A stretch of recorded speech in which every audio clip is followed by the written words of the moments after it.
to welcome everyone to another exciting journey on Riding Through the Unknown. I'm your host, Michael, and tonight's show, I have to say, and kind of in a little bit of transparency, we've been laughing and having some fun chatting behind the scenes before we got started, so I think you all are in for a treat with tonight's guest, and I did practice the name, so I'm hoping I pronounce it correctly of my guest.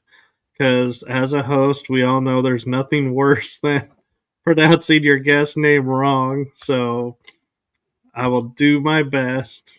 And with that, I'm going to turn it over to my awesome, amazing, super talented guest, Namdag Tsomo.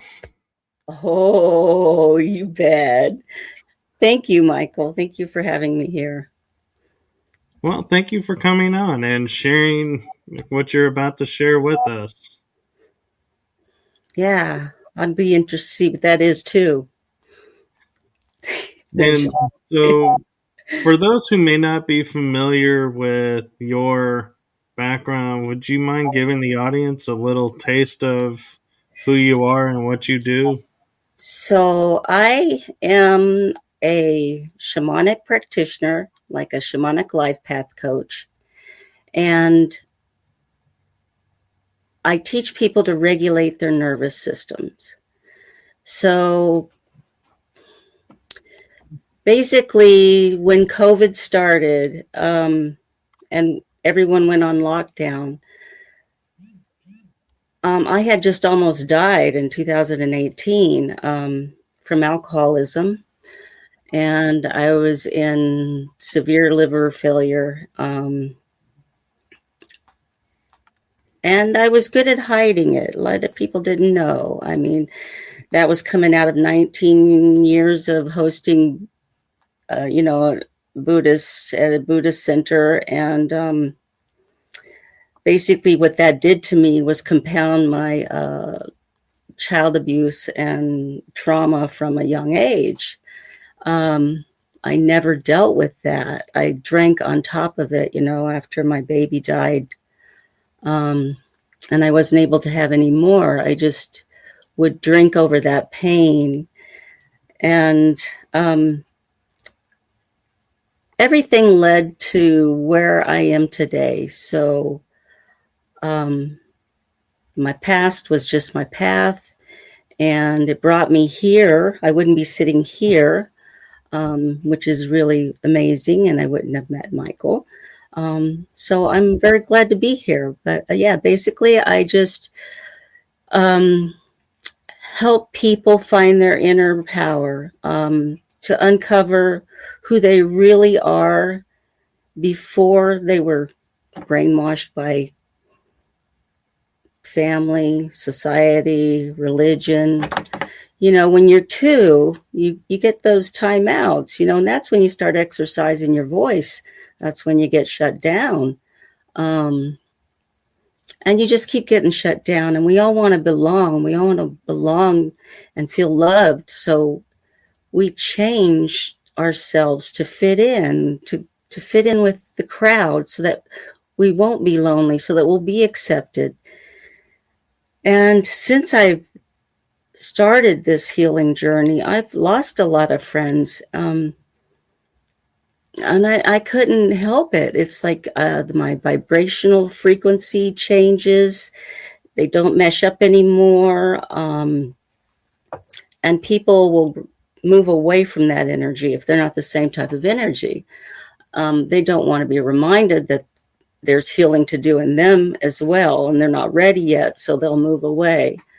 Or maybe they just have a different perspective or something, and I'm seeing that people will gravitate in and out of my life at different times, at different periods of my journey, and animals as well. Like my dog that just passed away, Buddy Redbow. I named him Buddy Redbow because of the movie Pow Wow Highway. It's like it's a buddy movie like Easy Rider, but it's for Native Americans. And so Buddy Redbow, he was like my personal trainer. He got me back to health. He took me on some 3-4 hour hikes through nature, and he did artwork with me. He did vending with me. He was a real trailblazer, go-getter type of dog. I lost him to heart failure. He had an enlarged heart. And he spent the whole day with us out under the Bodhi tree in the backyard. And it was beautiful. The leaves were falling off the Bodhi tree, and it just remind you of life and death. And, and new ones were coming in already too. So it was very symbolic. And that night after he came in from going to the bathroom, I went to kiss him, and he just seized and died right in my arms. And about a month later, we have a tripod healer named Sammy. Sammy's dealing with trauma and abandonment.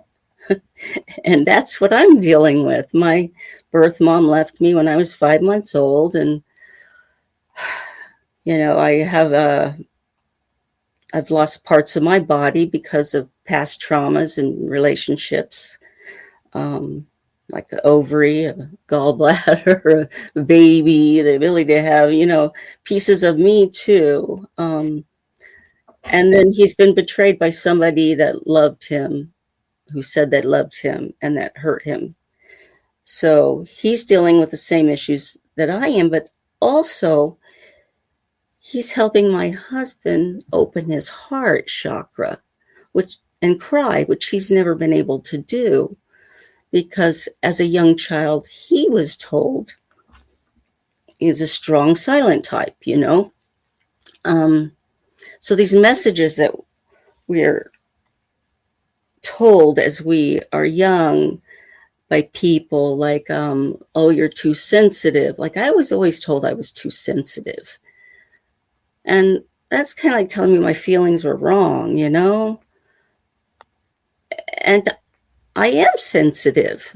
I'm an empath. I can soak up I have to make sure that I have a protective energy field around me when I go outside, and I have power animals. I can, my middle world power animal, if I want to shapeshift into him to give me a sense of confidence, because from 5 months on until,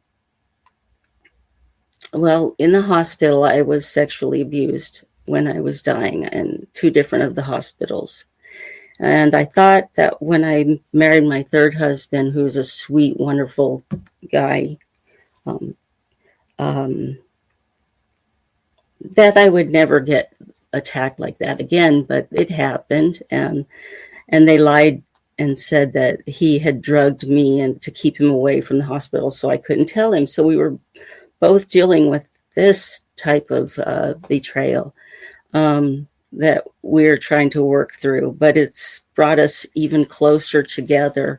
Me almost dying's brought us even closer together. You might say the first part of our relationship was codependent, so since 2018, I figure that's how long we've really been married, because we've really been seeing each other and not our idea of what we want the other to be. We've not been expecting the other person to heal anything in us. Now we're taking control. I'm looking at my inner children. I have like 5 or 6 of them in there, different ages, that are screaming for attention. So I like to do like inner family system type improv, drama therapy, stuff like that, because that's kind of like a form of hypnosis. And that you don't know what's going to come out. Like you have a certain scenario, you're like, okay, this person said they're going to show up and pick you up at so-and-so time, but they didn't. And the inner characters are like your critical inner parent, your loving parent, maybe your inner child, your little and of course, the inner child's hurt. So the dynamic, the critical parent's always going to be repeating those things back to you that are negative about yourself.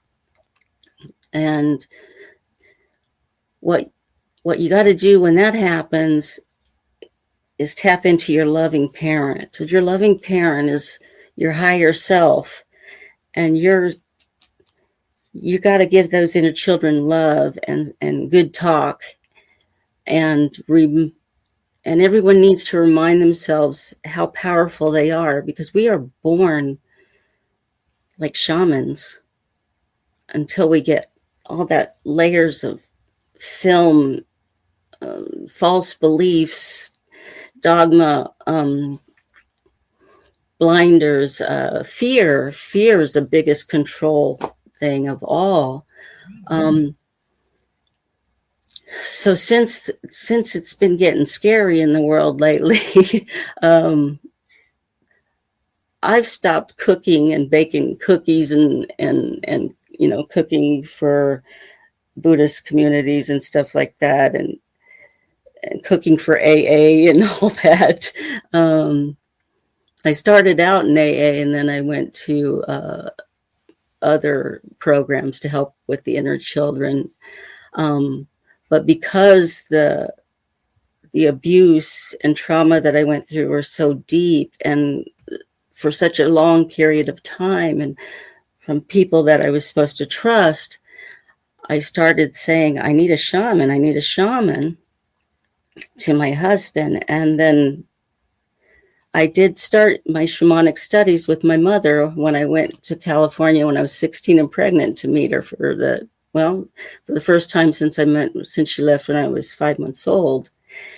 And she got me started on shamanism. I didn't believe in God at the time. I stopped believing in God because, I was raised strict Southern Baptist. It was like, I think, religious abuse. And, when I was getting baptized, my purse got stolen. That kind of put a little light on. Anyway,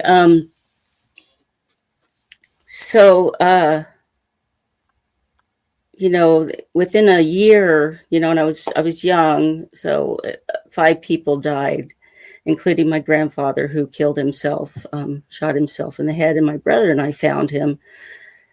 So I was just like, there's no God. But, my mom, when I went to California, she'd give me this crystal, not this one here. This one's just my smoky quartz. But she gave me a little crystal, and her spirit animal was owl. And so I named it Owl, but I laughed at it. I thought it was silly, because I never heard of crystals and stuff like that. But I was like, sure, okay, I'll put it in my pocket. She's like, carry it with you wherever you go. And so one night, it was August 1986. I'm walking with my friend up in Matilha Canyon in Ojai, and we're witnessing. We're just going to 20 minutes away up the canyon to my brother's house on foot to bum a cool cigarette, because we like the cools, because you get that and it was kind of chilly outside, and we're like, let's go to Mark's and get a cools. So we're walking up there, and there's all these shooting stars, and I'm like 30 or 40, and in that much that amount of time we walked there, and I felt like I felt strange inside. And my friend Dirk, he was like, well, you coming in? And I'm like, no, I'm just going to stay out here for a little bit. And I was by a picnic table, and it was the same picnic table that I used to dance under the moon to all the time. I put on Bob Seger or In Excess, blast at my brother's trailer, and I would just dance out there, and it would just let the stress fall off, and it just felt so good. So Dirk went in the trailer, and I was feeling all ooey gooey inside, and I took the crystal, and I'm like, all right, I guess it's worth a shot. I'm going to have an open mind. I've always had an open mind. So I said, okay, God, that was really good, but if you really exist, I'm going to need some real proof. And I held up the crystal, and I started going, show me your magic, show me your magic, show.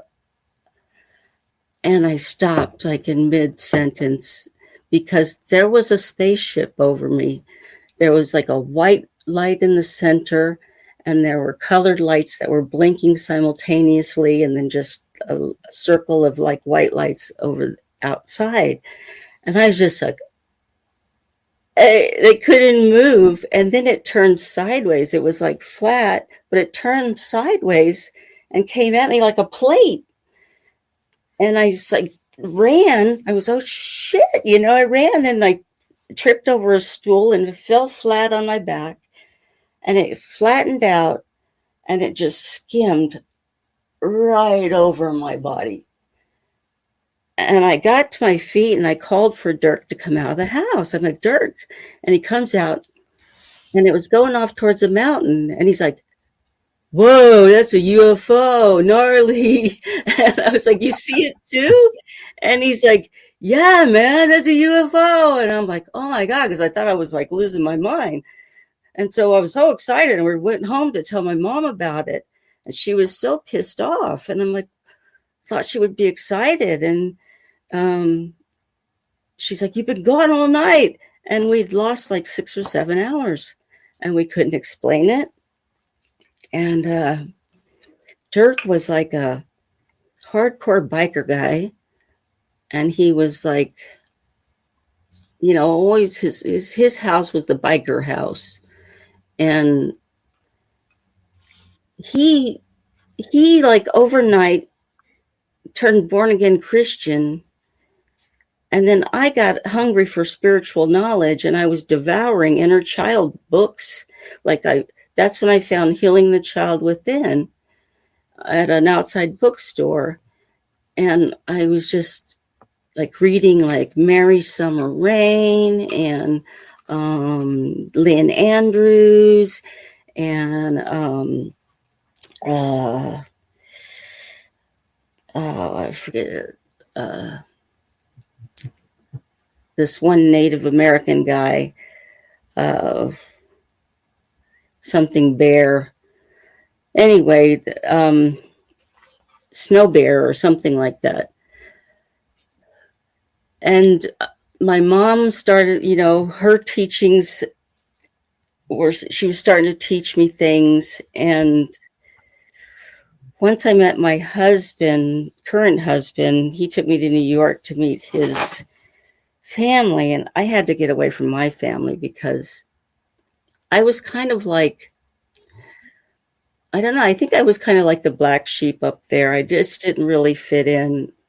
I didn't fit into either family, really. I don't know. I tried. I just couldn't. And so he took me to New York to meet his family. And that's how I got in New York. But they started stripping away all my, like, the things that, the magical things that I call them, my superpowers, the hippie stuff or whatever you want to call it. They were stripping it away, getting me the little black dress and the pearls, and I had to look a certain part and act a certain way and talk a certain way. And I could feel my real self dying, that wild California self. I had like a beat up surfer trailer that I bought for $100 just so I'd have a place to keep my stuff and a place to sleep. And I did a lot of shamanic journeying in there and soul travel and leaving. And that was trailers where I learned how to do a lot. And so I lost myself. And then I guess the whole Buddhism thing came around, and that was like a lot of years taking care of other people, ignoring all the abuse and trauma of my past. And what that did is just compounded it. I remember at one point I asked a lama, I said, I love to help, but I'm just so tired. Because it was just me and my husband, and we sort of resurrected the Buddhist center in our area. And now because of us, there is a center, like a big center in Wesley Chapel. I mean, we did donate a lot of money to help that happen. But now there's a center here, and that would have happened if if those that didn't happen. But it did set me over the edge, and I asked my husband. I said, because he changed. I mean, he was looking for spiritualism, and I prayed to God when I was a little girl. I'm like, I want a husband, I want him to be a writer, I want our relationship to be 50-50, and spirituality's got to be important to him. And this was a prayer I said on the edge of my bed when I was a little girl, and I could feel the energy behind me, and it was his energy. Because when I met him, and when he finally touched me, I mean, we were friends for a while, but when he finally touched me, it was that same energy. And boy, did I get the religion part. I got more than I bargained for there, though. you know but he was a great guy, and I wasn't going to lose him to the Buddha. And so, one day, though, I asked him, I said, are you going to leave me and become a monk? And he said, I'll do whatever my root lama tells me to do. And I started drinking again after 10 years not, but I was white knuckling it. I had no programs or anything. So I thought I could stop after he came back to his senses and kind of realized that, Buddhist monks are just people too, and prone to flaws just like anybody else.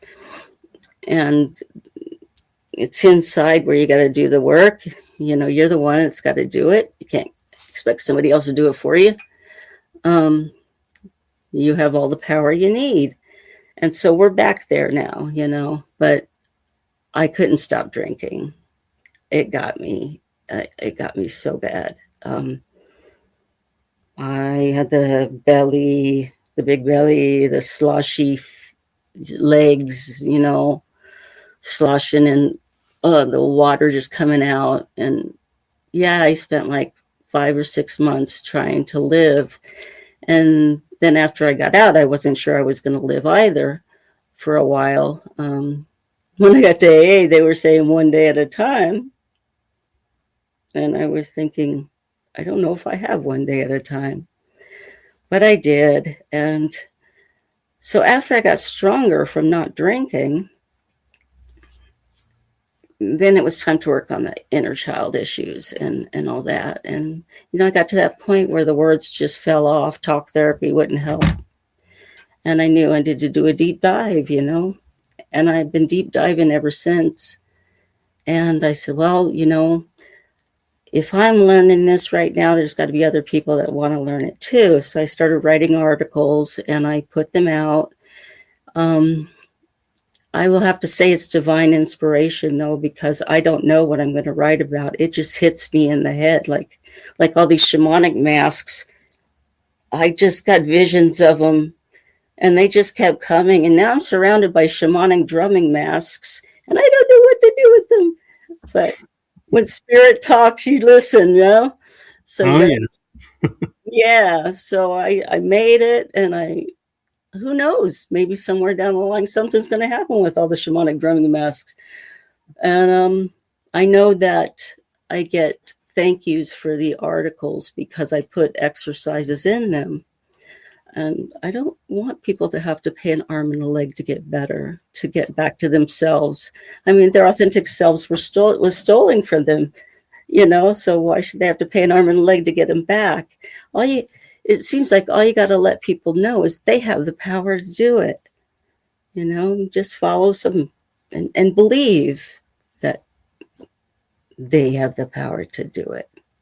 Right. And one thing that you brought up that I have never heard anybody else bring up that I think is actually brilliant and could maybe help a lot of people is we all hear, oh, you have to work on your inner child or do your shadow work with your inner child, to heal your inner child. And we think, okay, so there's one inner child that's doing everything for us. And when you were saying, yeah, you have like multiple inner childs, I was like, well, that makes sense because we would have our like 10 and under inner child, our preteen inner child, our teenager inner child, young Yeah. adult inner child, where those are all levels where we're still learning. Hmm.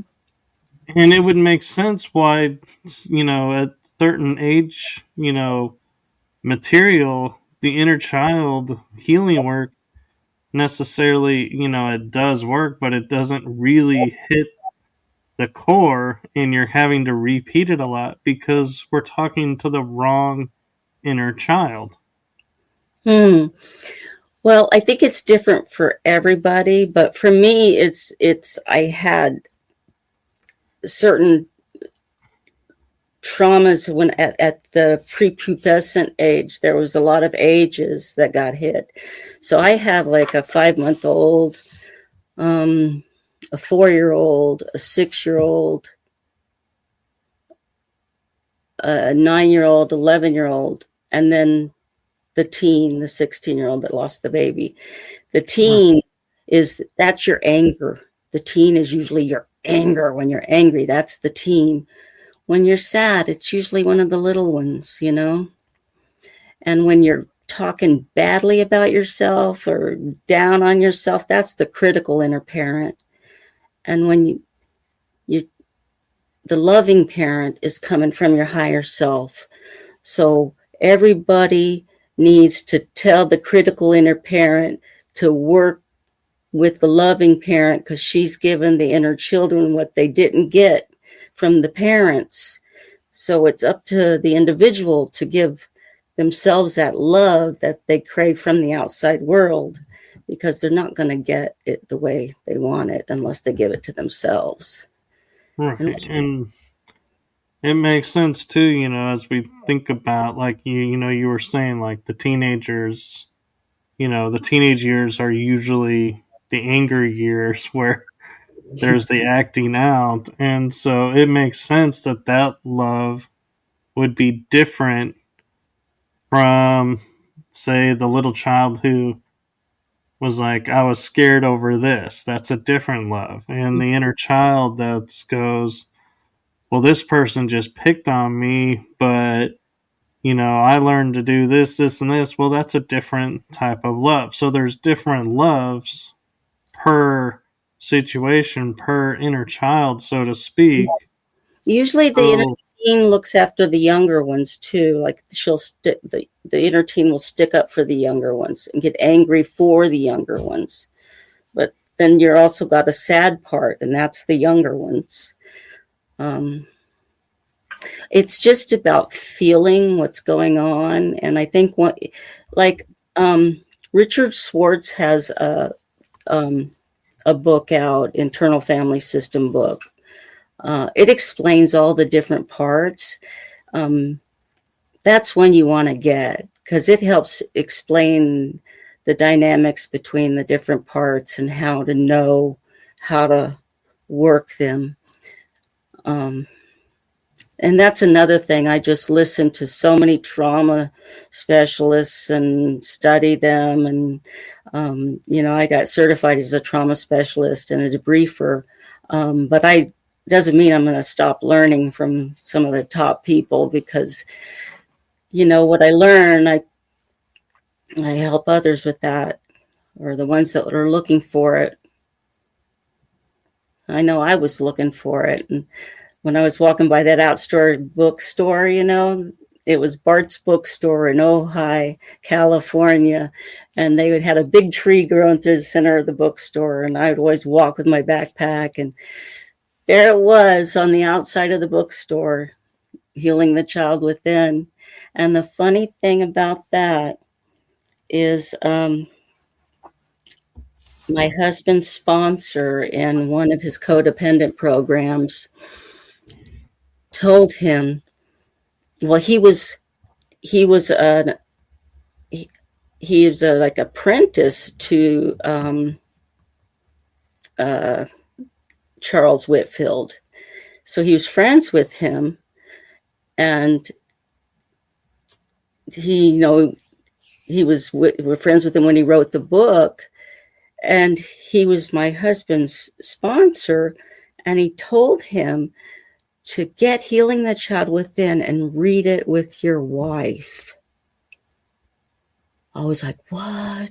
Because that was the book from that I found, And I read it so much the pages were falling out. My second husband, he didn't want me to have anything that was I liked or was good for me, so he threw the book away because I paid too much attention to it. And I was like, I took that as a sign to start a Healing the Child Within meeting. And so I did on Zoom. It's on Sundays. It's been going for almost 7 years now. I don't go to that one anymore because I started a Soul Fire Rising meeting. It's more of a shamanic type thing. And it's a meeting where people can come and teach others what they know.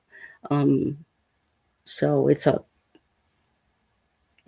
we all come in and who's got what. And somebody could say, I've got some tapping. Somebody could say, I've got some chakra balancing. And then we vote on what we want to do that day. Or somebody could say, I want to dance. And then we'll all dance, It's like, it's just that kind of meeting where we just, yeah. And, Yeah, that sounds really cool. And I'm kind of curious with everything you've gone through in your life. You mentioned in your bio about working in collaborations with beings of light. And so I wonder if you ever sat back and looked at everything you've gone through in your life and go, this has led me to be able to do this and make this possible, or do you just view everything as in sequential order and it's all still just leading to something?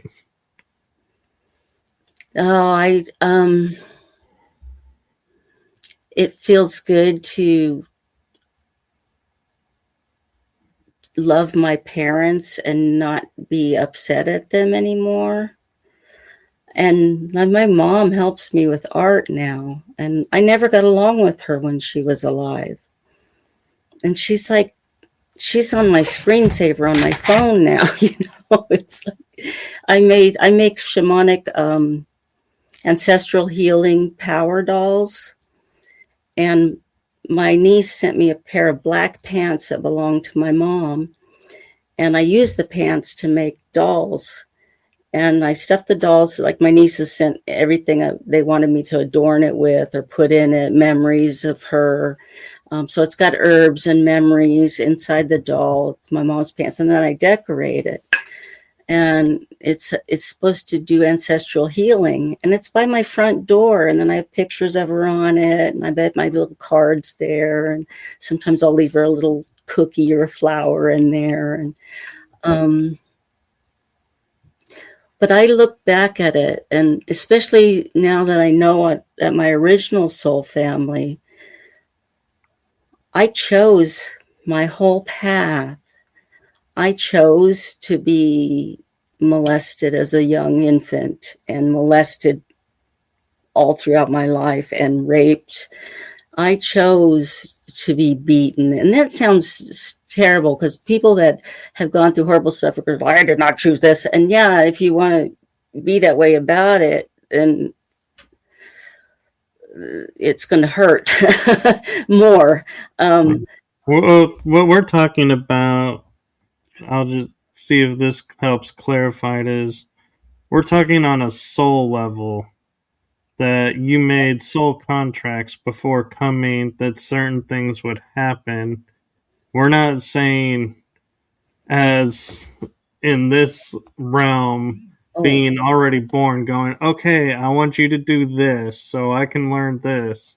So we're talking two different realms of making agreements. That's what we're talking about here.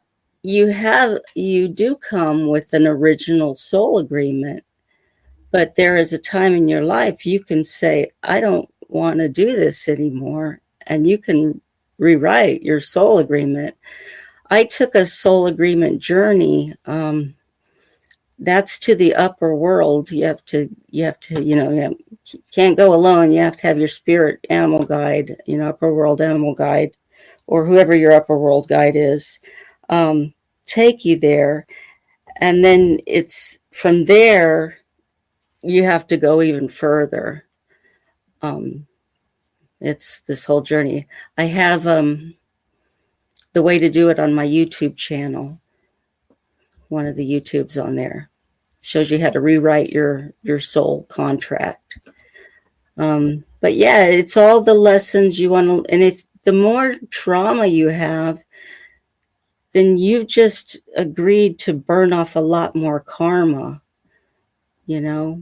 Or maybe you just want to come here and, you just want to have it easy. But for some reason, I chose to, you know. But now I know that I know the reason.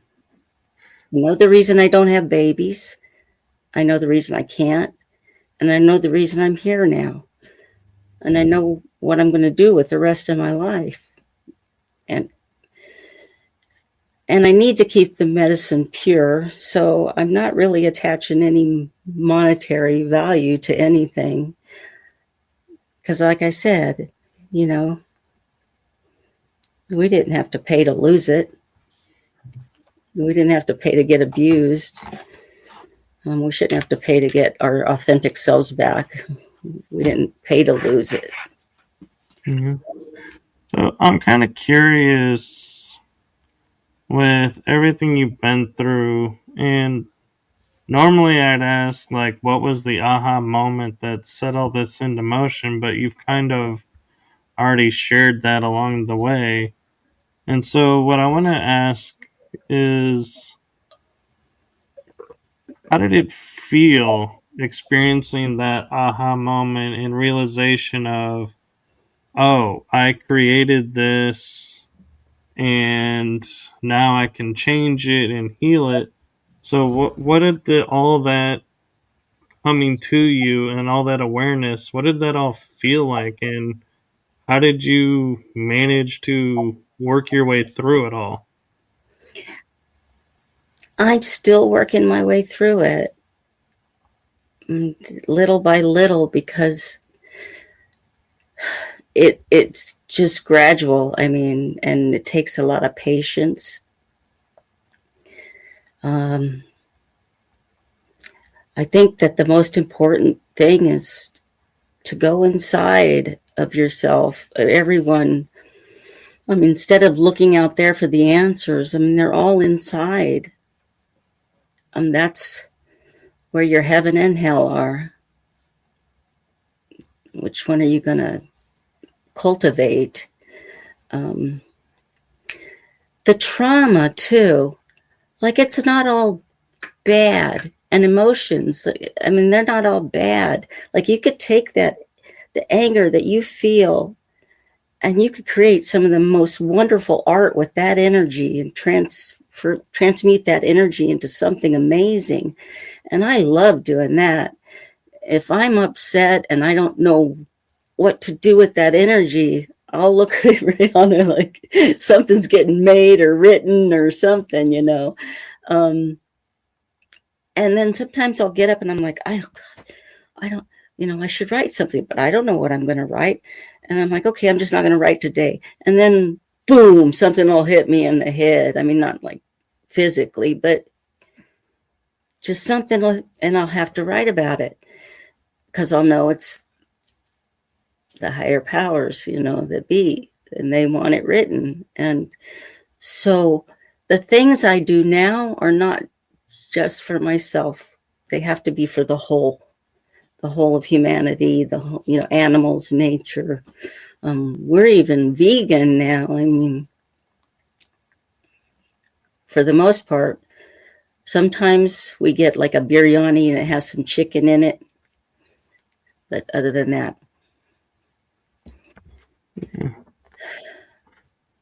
So what got you into the path of Qigong?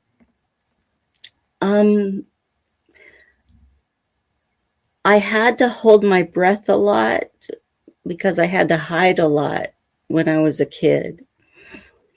And we weren't allowed to speak, or we would get, or, smacked or something, unless we were asked a direct question.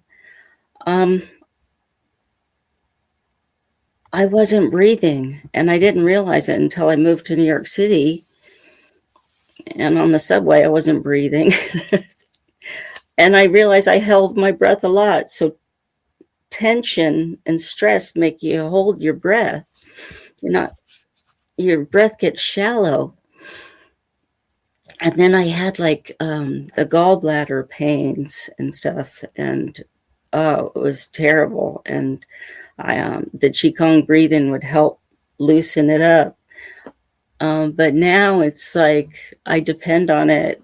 It's if I'm having any kind of weirdness in my body, I'll just stop and I'll do like maybe 4 rounds, and I'll be back on track again. Um, it's it's the best tool in my arsenal. I would have to say it's the basic. Yeah, got to have it. Yeah.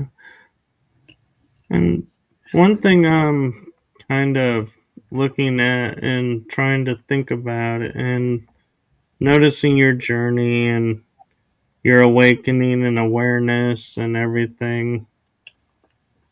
I keep going back to that moment where you were spinning the crystal and this UFO was above and you had the missing time. Do you think that something happened, not necessarily in the missing time, but when your perception became aware of the UFO? Do you think that opened up something within you and you were like all of a suddenly able to see and understand things in a new way? I think it just made me really hungry to learn everything. Yeah, spiritual knowledge. Um, and I really hate when they're portrayed as evil on movies and stuff, because that wasn't my experience at all.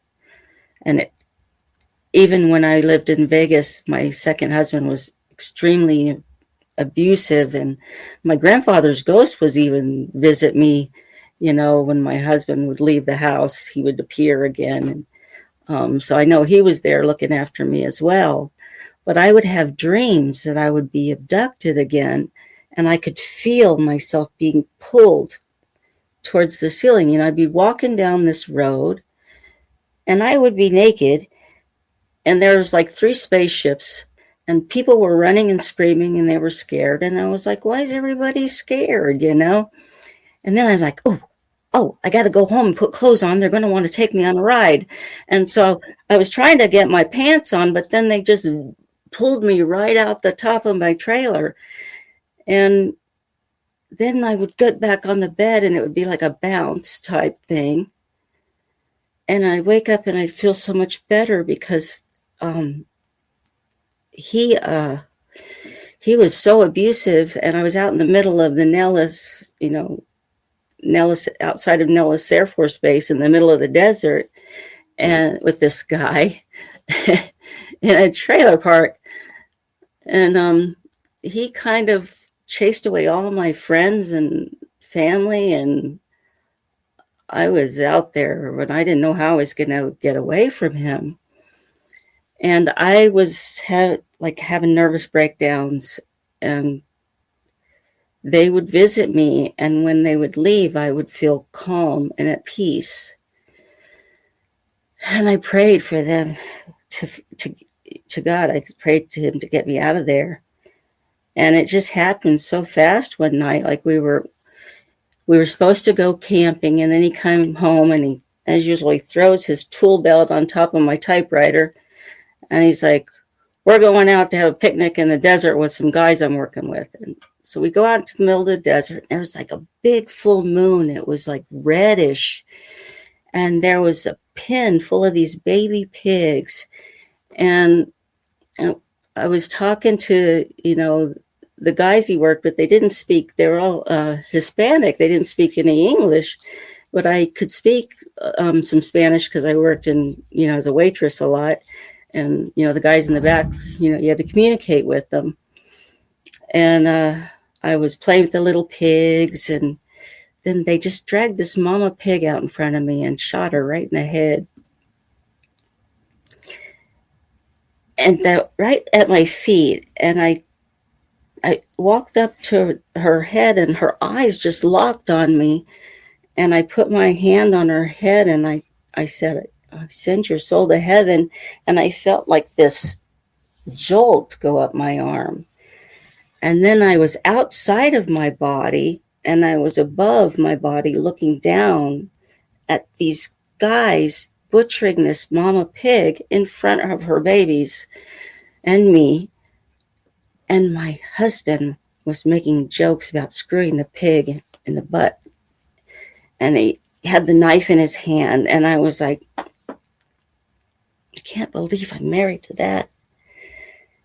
And I don't know how long I was out of my body, but then I got jolted back in because he pushed me from behind and he told me to get in the truck. And I was just like watching that big full moon all the way home. It was like right on the side of the car. And he gets home and he just goes to sleep. And I'm like looking for, yeah, I mean, weed. I'm like, yeah, I can't go to sleep. I was like all, and I never had any money because my checks, we went to Albertsons and I just signed my paychecks over for groceries. So he always had all the money. And he was on the couch sleeping. And I said, well, do you have any money so I can go get a beer or something? Because I can't go to sleep. And the 7-Eleven was like a block away. And he's like, my wallet's on the table. Don't wake me up anymore.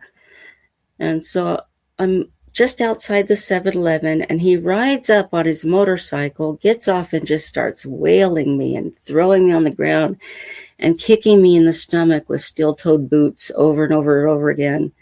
And he aims me towards this restaurant window. And I'm like, this is where you're going to die. I remember saying that to myself. And he just threw me on the ground and started kicking me in the stomach again. And I couldn't breathe. And I saw that he was on his bike and he was going to run me over while I was still laying there. And I just sprang up like a cat. And I ran and I found myself in an alley with dumpsters. And I'm like, this is stupid.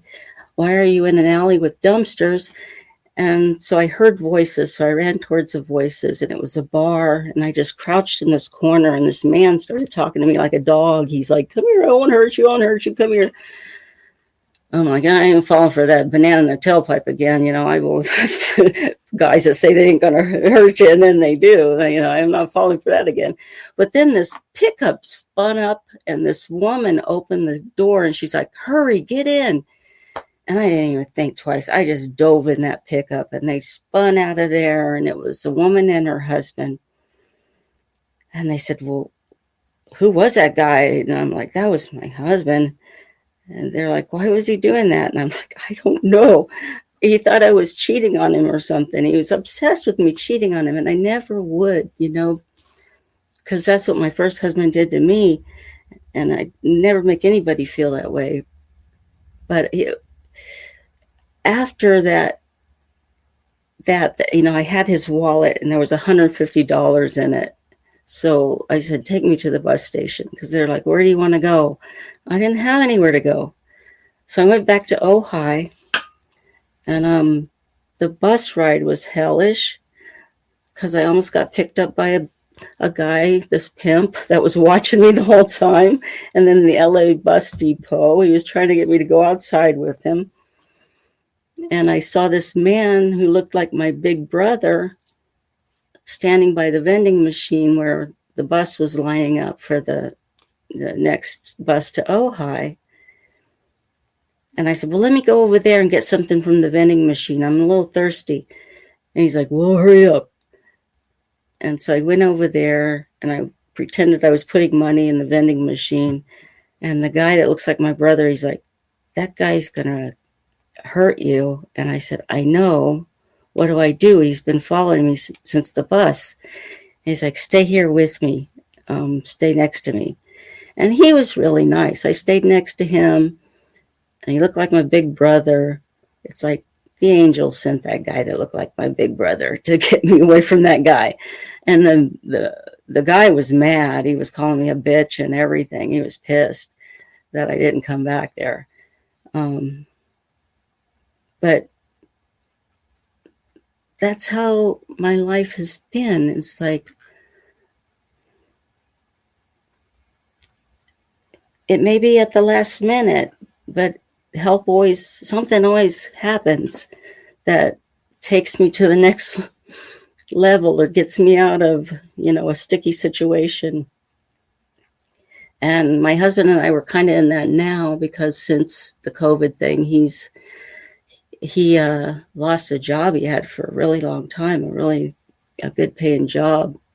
Um, and the world's changed so much, with AI and everything that nobody's hiring for what he does anymore. They might be, but so we're trying to reinvent the wheel. And I think when you reach the age of 50 or 60, things that used to work for you stop working. Um, it seems like the universe's way of making you go inside to do the inner work and stop focusing on the outside so much. And then it opens up different aspects of your personality. Like it's time to try something new. And so we're in that kind of stage. It's, Mhm. you don't know from one day to the next what you're going to do, but you just Mm. lead, you follow, you know. Well, I have an interesting thought for you is, you had this experience with the UFO beings that was positive when you were young. And you say, all these people just appear looking like, and we would call them angels. And I kind of think angels are like beings that are come to help. So I'm curious, have you ever thought that your, the UFO experience might have been your family, your star family, so as we call it sometimes?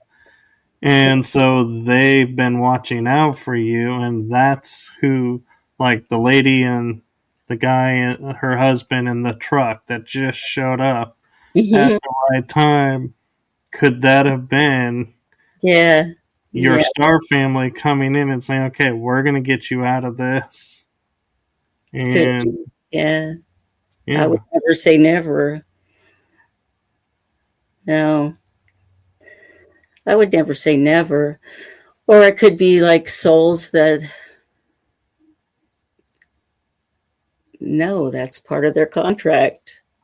I don't know. yeah.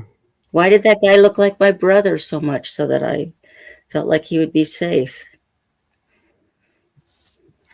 It was Right, that's interesting. what I mean by soul family is they're there to support you and help you and not. And so if they look like just anybody, you'd be, like you said, I'm not going to trust that person because, yeah, I know this from this. But if it's someone who looks familiar to you, you're going to go up and trust them more Yeah, right. than somebody else. Hmm. There was a woman on the bus too that I think I had a concussion. I kept trying to fall asleep because he was hitting me, and she wouldn't let me fall asleep. She kept talking my ear off, that lady. She must have been one too. I think so. And Yeah.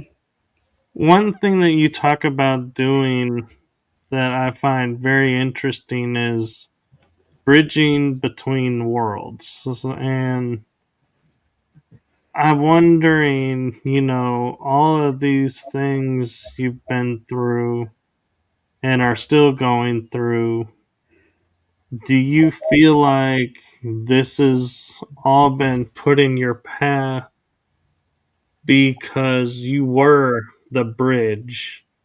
And this allows you to relate to more people so more people can, understand and you can relate the bridge effect of both worlds. And so you can help people more, I guess is where I'm going with it, because you're more relatable because everything you've gone through, there's probably like dozens of people that are like, well, I'm in this situation, but nobody understands it. And you're like, I do.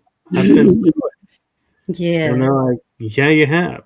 There's a lot of people. I mean, a lot of people have been through some worse stuff and are going through it every day. And I, that's who I'm reaching out for. That's who I'm connected to these people. I feel them right here in my gut, you know. That's where we feel our pain right here. And I think that when you talk to another person who's been through it, you sort of feel that pull there, you know, between you. And it's strong. It's kind of like when I had cirrhosis and I tried telling people who didn't have a cirrhosis what the itching felt like, and they were like, "Oh, just put a little lotion on it." You know, they didn't understand. Nobody knew what I was talking about. But when I went to the cirrhosis Facebook groups and I talked about it, they're like, "Oh my God, isn't that terrible?" You know, it's like, you know, shorthand. Yeah, I agree. And what made you decide, was it a pre, contract that you made, or what made you decide, I'd be a great bridge between the earth realm and the spirit realm? I don't know. I guess because I have more friends there than I do here. I don't know. I I talk more to my guides. I'm alone a lot now that I stopped baking and cooking and being pushover Pammy, you know. Once I put up boundaries, I became like the most hated person. It was very confusing because I'm like, why wouldn't you be happy when somebody's trying to take care of themselves? Why wouldn't you be happy? So, just in my neighborhood, you know, when I was cooking for the Buddhist people, there were people here all the time, and I would buy lots of food and I would share with my neighbors. I would, you know, but once the boundaries went up and the overgiving stopped, then I don't know, then it just seemed like everyone turned against me. And I'm like, well, if that's all that I was, then that's fine, because I'd rather be alone than turn away from myself again, you know. I'd rather Mm-hmm. I don't want to dilute myself anymore for to make people feel comfortable. I don't want to light myself on fire to keep them warm. You know, I want to be true to my feelings for once in my life and feel what it feels like to live, actually live from your authentic self and what it feels like, you know, what before I die. To think that I almost died and I didn't get to do it. It's like, wow, you know, take all that Yeah. with me. I would have taken it all with me, all of it. I had to come back again or something. I think my guides and your guides are talking because I was having a question for you that dealt with authenticity, and you just said your authentic self, and I was like, "Oh yeah, you guys are talking." But Mhm. the question that I was going to ask you really wasn't like a question for us, but more for yourself. Well, I It's wore this for you. within, and that's a really cool shirt, actually. I told you I got it for you. Yeah, Yeah. Yeah. I like it. It's Sophie. yeah. I'm sorry. Go ahead. Well, actually, this is all perfect timing because with the mood you're in now and, being your authentic self, I'm curious, what would you go and say to your earliest self, knowing that that would impact everything going forward from where you are today, with all your authenticity, your self power, and awareness that you now have? Is there something that you would say to your youngest self? I would tell her that um,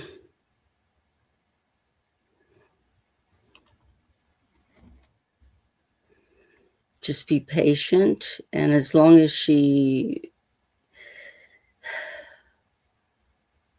works from the basic base of love and compassion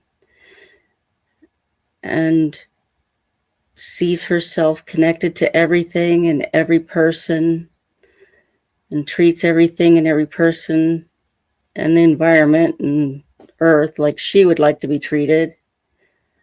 Um, Plus, not to think that she's better than anyone, because we're all unique, just like everyone else. Right. Yeah. Now I And, have a challenge for you. and you don't think what you do to yourself is going to hurt the whole, but it does. And then Right. when you heal yourself, it also helps the whole. So, Yeah. So now I have an interesting challenge for you, and I'm finding this all very strange because I've never done this on a show. But breathe that in. Breathe it in and own that for yourself. All that you just stated. yeah, I'm doing it. I'm, I mean, some days I get dark. Those are the shadow days. That's the Mhm. shadow. When you get those dark days, they feel like dark nights of the soul. You feel like you're dying and there is no hope. And you just want to, crawl in under the bed. It's not far enough down. You want to like go under the roots of a tree or something and just lay there for a while. But Yeah. it's an initiation and you come out stronger. Um, so I'll probably be going through that, but I'm noticing that I'm going through it less each time, and I'm getting better at. I think I'm just getting better at getting through it and understanding it and knowing how to help myself. Whereas before it was like, wow, it would, devastate me. Yeah, I didn't know, but now I know, and I get really negative. So it's like, okay, I'm not writing today. I'm not cooking today. No sharp tools, no machinery. I'm in the fetal position and I don't eat either. And I barely drink anything. And I don't know what it is. It's just pain that comes bubbling up from God knows where, from ancient history. You can't even put a name to it, but you have to honor it because you pushed it down and ignored it for so long that it's trying to come out. And so I sit with it and I roll around with it and I scream and I cry and I sleep and before you know it, I'm out playing with the dog and it's over. And I got a good article or something. Well, there's always light and hope that comes out of every situation, whether it's dark or light. And I try to so, make sure of that too. I try to make sure that there's some good that comes out of something. yeah. And so, do you want to take some time and talk about your work with ecotherapy and expressive art? Um, well, you can use any form of art that you want. I mean, clay or paint or I've been painting rocks. Ooh, going back to the 60s.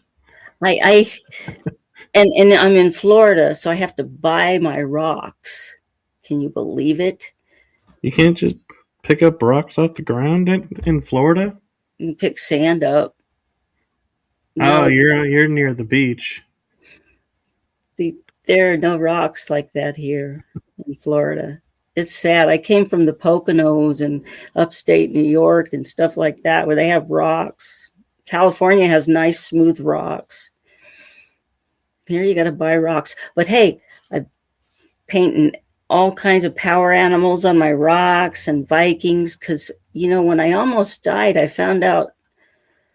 Well, I came out of the hospital and I was obsessed with whales and Viking ships, and so I did my DNA. And I got a lot. I didn't even know. So I got a Yeah, lot of Celtic stuff going on. Yeah, so I studied some Celtic shamanism just because I got to honor that. And basically, I said, well, I want to be a shaman for my community, and so I studied what shamans do for their community.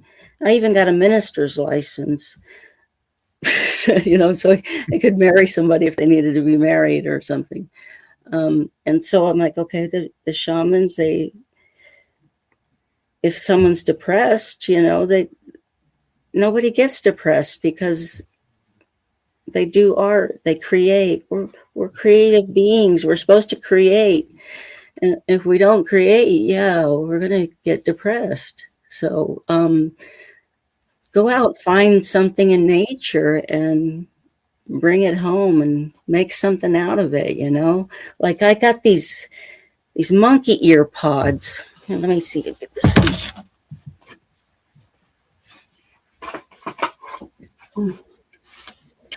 You could see her. oh yeah.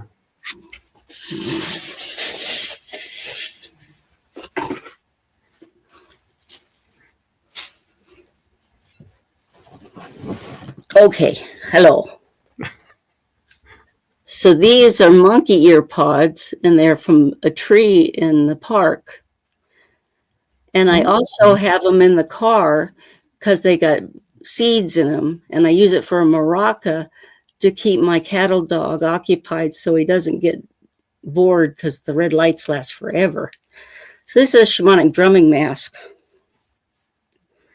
That's really actually kind of cool and kind of reminiscent of the masks like you would see in the medicine men in some of the indigenous tribes. Yeah, I've got a lot of masks around here. There's Which a I have an interesting question this and is your opinion on when we're done with these. oh, we're dead. They're all over. No, you can talk about them. I didn't want to cut you off. I just Yeah, I was just showing you that you can make stuff with nature. See, and yeah, that used to be a mouse, I guess. I had to get that off of SD. that's that's amazing what you do with those. Those are really beautiful. And I have so many, but yeah. So this is to obscure vision, so they go into a trance. So they don't really need drugs or anything. They just the drumming and the sound of the drumming and the tone put you in a trance. Like my dog was so restless yesterday, and I just started drumming, and he went fell right to sleep. But this, if you want to have like visions and stuff like that. Anyway, so it was like crazy. It was like I just kept getting visions and visions and visions of next one, and I would finish one and another vision would come, and I'm like, oh my god. And so I've got them all over the place. I used to have them in an art gallery, but the woman that ran the art gallery, she was not a good businesswoman. She ran her business into the ground, and she left a lot of wounded people in her wake. Like she stole a lot of money from a lot of stuff from artists, and Oh, that's not good. no, I think she traumatized a lot of artists. Anyway, so all my masks are here now, and I'm like, I don't Well, know. maybe you can open a store in your place. I don't know. The area I'm in, nobody really knows what they are. I mean, Well, that's what I mean. Is it can be an online store, and oh well, I had some. I sold one to some guy in France for dancing at a disco. He used it for disco stuff, so it wasn't like this, but it was more like a, I don't know, tie beanie type with the fringes, and I had like, it was beaded out and stuff. yeah, But they don't really know what they're for. I mean, around here, they're like, oh, they're nice, but I don't know what they're for. or whatever you want them to be. Well, I figure this, the spirits told me to make them, my beings told me to make them. So maybe I just don't know what they're for yet. Because sometimes you have to wait, a long time before you know what something's all about. Like having Or like years later going, oh, that's what that's about, you know. it could also be, they're waiting for you to put it online, and somebody, say in Germany, is going, I need this, and we'll see the mask and go, that's the missing piece to what I need. And that's, what I'm they're thinking, for. I'm thinking more of a stage performance or something. Yeah, you never know. Yeah. Everybody will see it in a different light. And so, Yeah. I mean, I did have some of them online, and I don't know. but It's kind of a pain trying to sell stuff online. it is. Yeah. But And so, those vending days, and it's just me. I'm a little person. I had like all this vending stuff to break down and set up, and when you're in your 60s, come on. yeah, life should be simpler. Yeah, life should be simpler, especially when you get to be like, I had like, I think it was called a sweetheart sale, and I had a vendor booth, and I had my red straw cowboy hat up there. But when I was breaking it down, my husband was at a poetry read, in charge of the poetry reading. So I had to break it down, and I couldn't use the side door that I used to get in the mall. I had to push these things all the way across the mall. And the only friend I had, well, they were well in their 80s. And I feel like I'm torturing these elderly people. And these young kids come and they're like, can we help you guys? And we're like, yes, please. So and then I decided I wasn't doing vending anymore because I'm not torturing my friends like that. Yeah, no, I understand that. And so, I have an interesting perspective type question for you. And I don't know if anyone's ever thought about or asked this, but being shamanic trained, we view, culturally, each tribe had one shaman medicine man for the tribe, and he would take care of everyone. But who took care of the shaman? He took care of himself. I'm sure he had a woman. Have you ever seen the Emerald Forest? I have. You know, need. His wife probably takes care of him so that he can take care of the tribe. It's just, it was something in my mind that I was like, I don't know that anyone's ever thought, about that we always see one shaman per tribe and how they can take care of everybody and themselves, and there's got to be a point where, you're taking on so much that you need an outlet and be like, who helps them? Well, it's not as screwed up of a society as ours is. Not as much complex problems. There's more like natural food, natural environment. They they do things like they make things, they sing, they dance. Singing and dancing please the spirits. That's prayer, singing and dancing. And that'll put you closer to anything. So there's a lot of singing and dancing going on. The whole tribe does it together. And they look out for each other.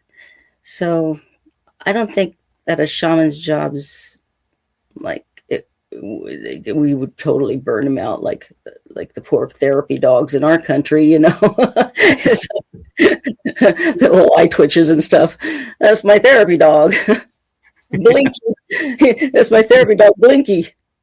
Oh, Or, you go to show up to your therapist and the office has a "we're closed. We've moved to this area now," and you're like, "What?" no kidding. Yeah. So, yeah. So I think that kind of life, they look out for. Now we're all separated, and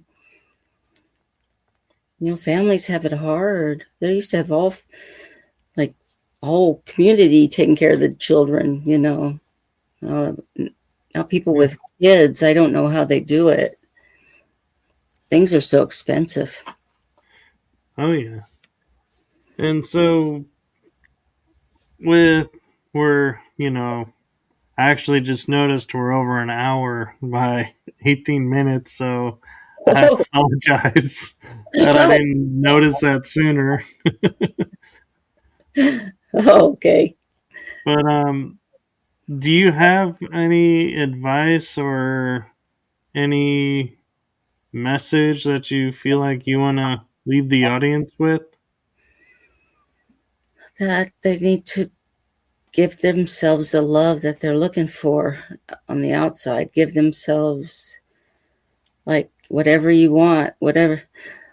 I used to get so mad at my husband because he wasn't giving me what I wanted, like like what? I'm just gonna give myself what I want. I'm gonna eat the food that I want. I'm going to, you know,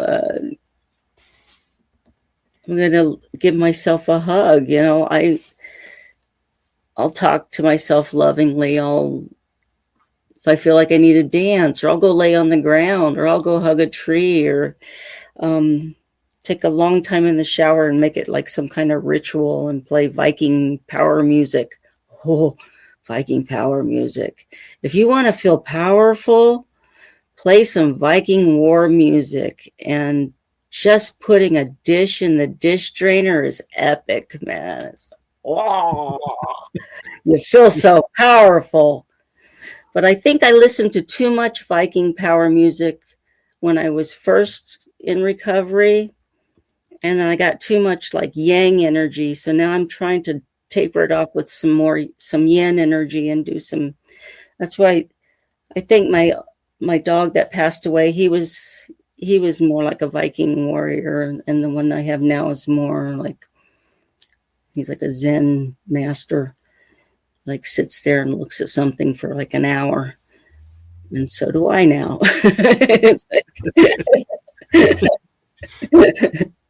So we're tandem healing together. Yes. Well, Oh, that's and beautiful. if they have a pet, tandem heal with your pet, because animals are not with you it's not a mistake. They chose you as much as you chose them, and they often mirror what you need to heal. Well, That, that's very true. yeah. So, thank you for coming on and sharing your story and everything with us. I truly appreciate it, and I appreciate your authenticity and being open. Oh, thank you. I appreciate yours too. I got my power animals here too, see. Oh, the panther and the owl. Yes. But wait, there's more. No. Well, thank you so much for having me. It was fun. Yes, it was. And I want to leave you with a little message from me to you. And that is from my heart and the heart of my show, thank you for what you do for humanity. It is seen. You are seen. So thank you. Thank you.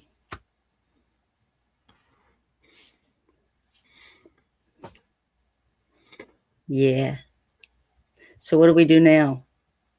Now we just say goodbye to everybody and just revel in the energy and go find Paul and hang out at Area 51. Yeah.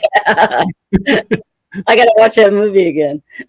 I know. You got me thinking about that movie now. I'm like, man, The I'm great going to movie. see Paul again. That's a Paul. That's Seth Rogen, man. That was like the best movie. Yes, yes. Oh, Seth Rogen's awesome. Yeah. My favorite scene was it seems grotesque to we think about it, but when he brings the bird to life and then eats it, and he's like, "Why did you heal it to eat it?" He's like, "Why would I eat it dead? That's gross." And then we're like, "No, eating it alive is gross." That's cute, yeah.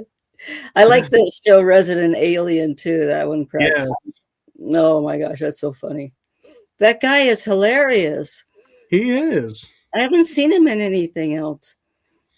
He was in Firefly and the movie Serenity, Mm, and then he went to Resident Alien, and I'm sure he's done other work, but those are the two pieces that I've really seen him in. he's so funny. Yeah, Yeah. he's funny. He's a funny guy. Well, thank you. Have a wonderful evening and week. Yeah. And thank you to everybody that watched and participated in the chat room. Yeah.